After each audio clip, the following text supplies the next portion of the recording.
silakan masuk.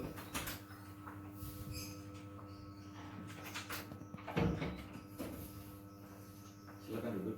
Terima kasih. Perkenalkan, selamat pagi, dengan saya Dr. Bimbi Muhammad Batistuta yang bertugas di klinik pada pagi hari ini. Ya, sebelumnya ada yang bisa saya bantu? Iya, mau ngecek status gizi. Status gizi. Takutnya ini ayah saya kan diabetes mellitus tipe 2 takut. Oh iya, diabetes tipe 2. Baik, jadi untuk mengecek status gizi aja ya berarti ya? Iya. Oke, baik, sebelum melakukan pemeriksaan fisik, sebelumnya saya kumpulkan dulu data pribadinya untuk dimasukkan ke dalam rekam medis. Iya. Jadi untuk pertama, kalau boleh tahu ini dengan siapa namanya? Bobi. Ya, Bobi. Umurnya berapa saat ini? 38. Baik, 38. Untuk status menikahnya? Sudah menikah. Ya, sudah. Alamatnya dari mana? Perempat Mas. Perempat Mas ya. Iya. Baik Bobi, untuk tujuannya datang ke klinik ini untuk mengetahui status gizi ya, karena berkaitan dengan ayah yang mengalami diabetes mellitus tipe 2. Iya. Muncul kekhawatiran seperti itu ya. Iya, iya. Oke, baik.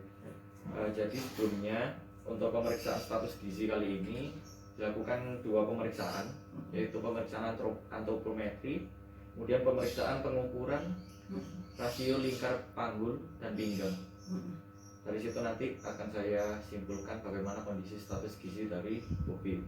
Iya. Untuk pemeriksaan antropometri sendiri ada pemeriksaan tinggi badan menggunakan mikrotois, kemudian berat badan menggunakan timbangan elektrik.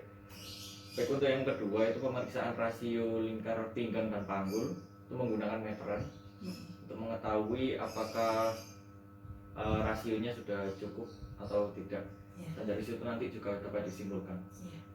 Ya, sudah jelas. Apa bersedia untuk dilakukan pemeriksaan fisik? Ya, bersedia. Ya, baik. Sebelum melakukan pemeriksaan fisik bisa cuci tangan dulu.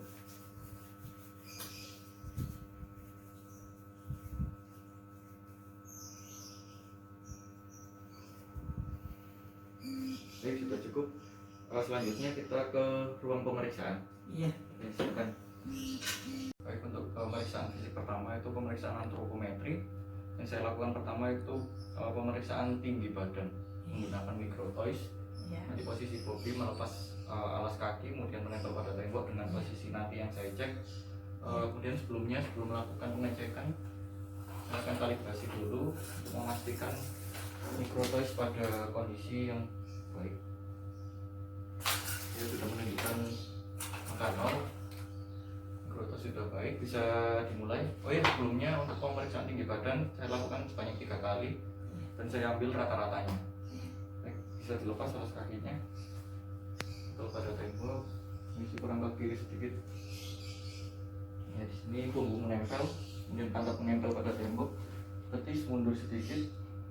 Ya, dan tumit juga menempel.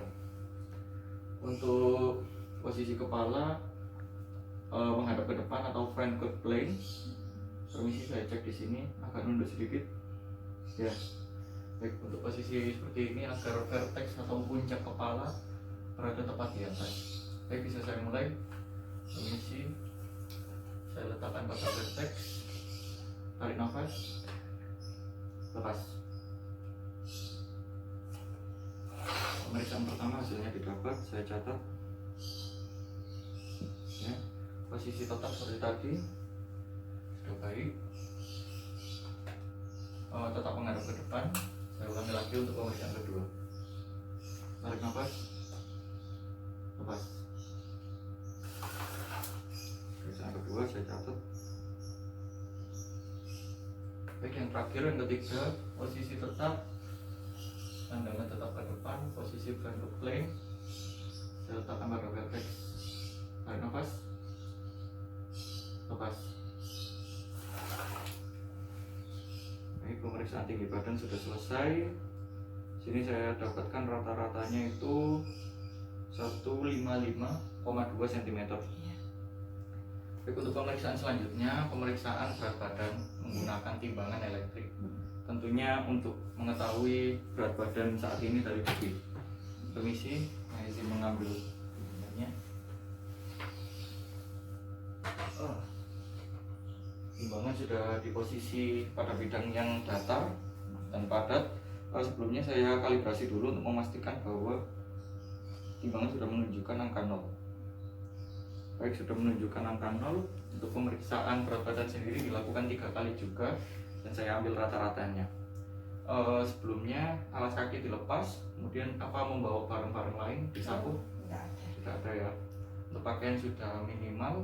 Baik, bisa dimulai pemeriksaan pertama berat badan.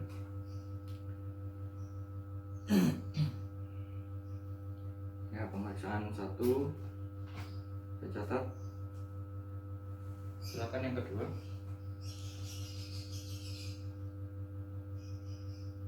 Ya, hasil kedua saya catat. Dan yang ketiga silakan. Ya, cukup. Pengecekan berat badan sebanyak 3 kali, rata-ratanya saya temukan 61,25 kg. Untuk penghitungan IMT mungkin bisa nanti di ruang pertama agar nanti kondisinya juga lebih santai. Dan untuk pemeriksaan selanjutnya itu pengukuran rasio lingkar pinggang dan pinggul. Nanti saya tentukan dulu posisinya, kemudian pengecekan menggunakan meteran untuk menentukan status gizinya. Jadi nanti saya kumpulkan datanya nanti untuk menguatkan kesimpulan dari saya. Baik. Untuk pemeriksaan pertama, pemeriksaan rasio lingkar pinggang menggunakan meteran ini untuk mengetahui lingkar pinggang dalam satuan sentimeter dari bobby. Permisi. Ya, untuk pakaian sendiri sudah minimal ya. Permisi, di sini saya cek.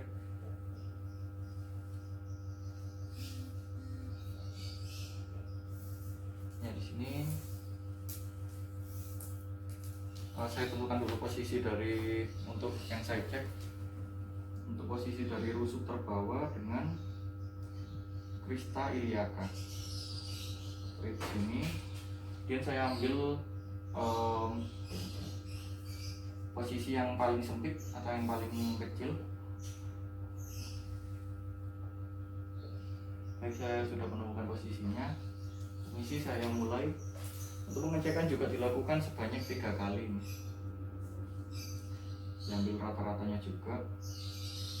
Baik, saya mulai. Mohon maaf kalau sedikit kurang nyaman.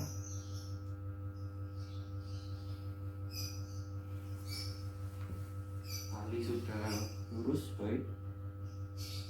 Hasil pertama saya dapat. Oke, saya catat dulu. Pemeriksaan kedua pada posisi yang sama. Permisi.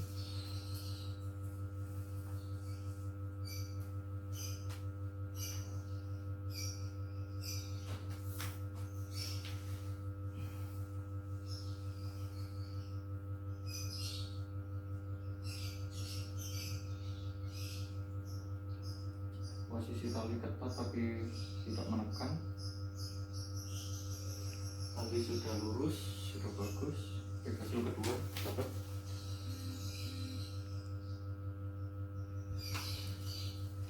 Pemeriksaan rasio pinggang yang terakhir.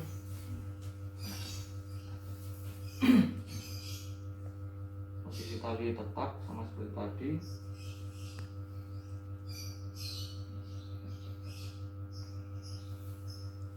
Posisi tali sudah baik. Yang saya dapat hasil ketiga.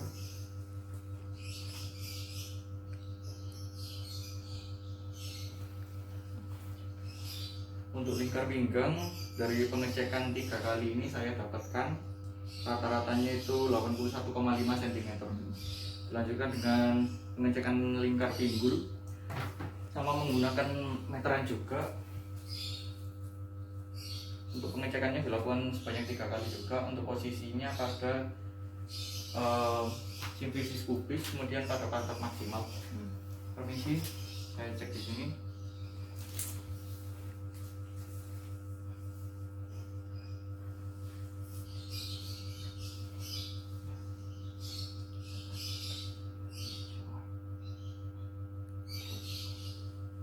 Posisi tali sudah baik, sudah lurus. Hasil pertama saya dapat, saya catat dulu.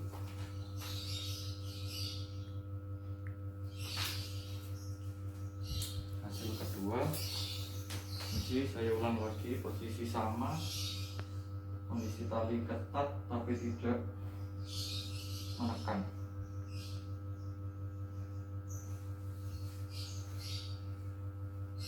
Hasil kedua saya dapat.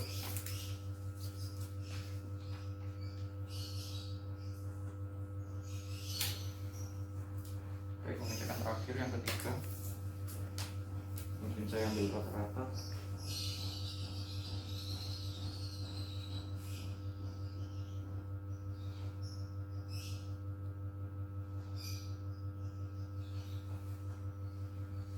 Posisi tali sudah baik. Hasil ketiga saya dapat.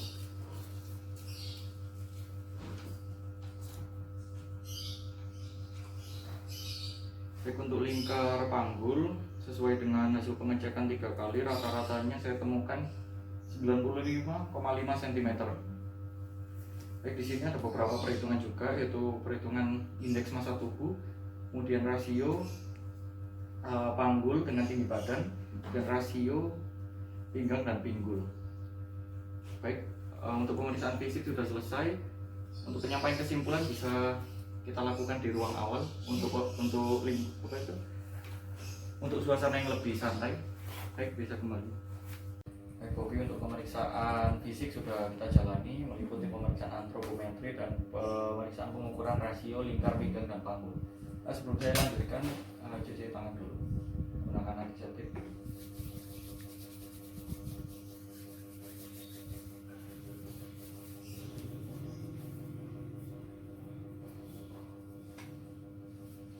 Baik, di sini data-data yang saya perlukan untuk menyimpulkan sudah didapat, meliputi tinggi badan dan berat badan pada antropometri.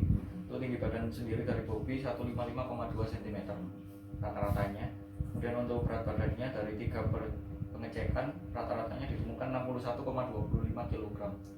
Dan dari 2 data ini saya bisa menghitung indeks massa tubuh dari Bobi. Itu rumusnya berat badan dibagi dengan tinggi badan dalam satuan meter dikuadratkan. Sini menunjukkan angka 25,5 yang itu artinya overweight menurut dari rujukan yang terpercaya. Tapi di sini overweight ringan karena batasnya itu pada angka 25. Untuk resiko komorbiditasnya itu juga masih rata-rata, masih cukup. Kemudian untuk pemeriksaan kedua itu pengukuran rasio lingkar pinggang dan panggul. Di sini datanya dari 3 percobaan masing-masing. Untuk lingkar pinggang saya dapatkan 81,5 cm. Kemudian untuk pemeriksaan panggul dari Bobi, lingkar panggul ini 95,5 cm. Dan dari 2 data ini bisa saya lakukan 2 perhitungan. Yang pertama itu perhitungan rasio pinggang dengan tinggi badan. Sini menunjukkan hasil 0,52 yang menurut rujukan yang terpercaya juga termasuk dalam obesitas sentral. Ini ringan juga. Dan untuk perhitungan yang kedua, rasio pinggang dan panggul menunjukkan angka 0,85. Untuk rasio pinggang dan panggul ini cukup, udah baik, hasilnya udah baik. Kemudian ini bersangkutan dengan pernyataan Bobi yang awal tadi, di mana ya Bobi mengalami diabetes mellitus tipe 2 itu ya. Untuk itu Bobi tidak perlu khawatir karena ini juga masih ringan. Dari pengecekan ini resikonya masih ringan. Tapi Bobi bisa melakukan, ini saran saya, bisa melakukan olahraga, kemudian makan serat yang banyak, minum air putih. Intinya perbanyak aktivitas untuk intinya kita mengurangi dari berat badan itu. Nanti dengan turunnya berat badan resikonya juga akan menurun ya. Diabetes mellitus juga faktor pengaruhnya juga dari obesitas seperti itu. Dan untuk diabetes mellitus tipe 2 dari ayah Bobi ini juga memang memiliki sifat penurunan genetik, tapi bukan artinya kalau ayah Bobby mengalami diabetes mellitus tipe 2, Bobby juga nantinya akan mengalami diabetes mellitus tipe 2 juga. Tapi di sini cuma ada peningkatan resiko seperti itu. Peningkatan resiko mengalami diabetes mellitus tipe 2 dari Bobby. Berbeda dengan anak yang berasal dari ayah dan ibu yang normal tidak mengalami diabetes, tapi tingkat kemungkinan Bobby mengidap penyakit ini lebih besar daripada mereka yang normal. Seperti itu. Jadi untuk Bobby saya sarankan untuk mengurangi berat badan saja, itu sudah cukup untuk menurunkan dari resiko mengalami diabetes mellitus juga. Seperti itu.